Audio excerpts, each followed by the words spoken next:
Hi viewers வணக்கம். இது front cup ஷேப்பில் ரெண்டாவது பார்ட்டுங்க. வீடியோக்குள்ளே போகலாங்க. ரெண்டாவது டாட் பிடிச்சாச்சு. மூணாவது டாட் வந்து இந்த டாட் கீழே ஃபர்ஸ்ட் டாட் பிடிச்சோம் இல்லைங்களா, ஃபர்ஸ்ட் டாட்டோட எட்ஜில் வச்சுட்டு இப்படி மடிக்கணும். இப்படி மடிச்சிட்டோன்னா இப்படி இந்த துணி ரெண்டும் இப்படி தப்பா கோணையே தெரியக்கூடாது, இப்படியும் தெரியக்கூடாது. இப்படி போச்சுன்னா இங்கே கீழே கோணையா போயிடும், அப்படியும் தெரியக்கூடாது. இது ரெண்டும் எங்கே கரெக்டாக ஜாயிண்ட் ஆகுதோ அந்த இடம் தான் மூணாவது டாட்டு.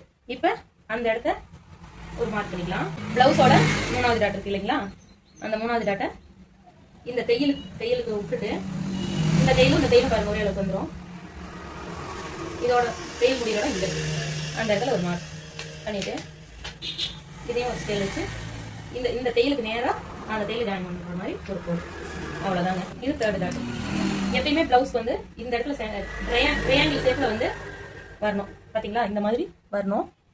இப்போ இதை நம்ம வந்து டாட் பிடிச்சி பார்க்கலாம். தையல் வந்து கொஞ்சம் தையல் வச்சுக்கலாம். வச்சுட்டு ஃபர்ஸ்ட் கீழ் டாட் தான் first dot.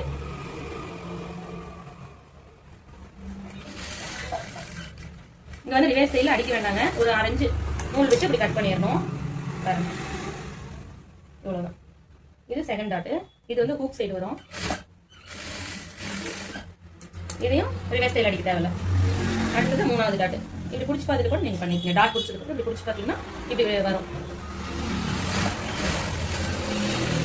Cross கட்டிங்னாவே cup shape தாங்க அவங்க மெயினாக எய்ம் பண்ணி கேட்பாங்க. நேர் கட்டிங் போடுறவங்க வந்து இதெல்லாம் வேண்டாம்னு சொல்லுவாங்க. இதுக்கு வந்து உள்ளே வந்து இப்போ வர ஒரு இது மாதிரிலாம் கொடுக்குறாங்க, அட்டை மாதிரிலாம் கொடுத்து தைக்கிறாங்க.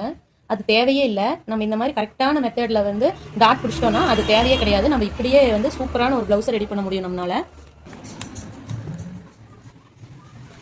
நீங்களும் இது மாதிரி நிறைய விஷயம் தெரிஞ்சுக்கணும்னா நம்ம சேனலை லைக் பண்ணி சப்ஸ்கிரைப் பண்ணிட்டு வீடியோக்கு ஒரு லைக் போட்டு போங்க.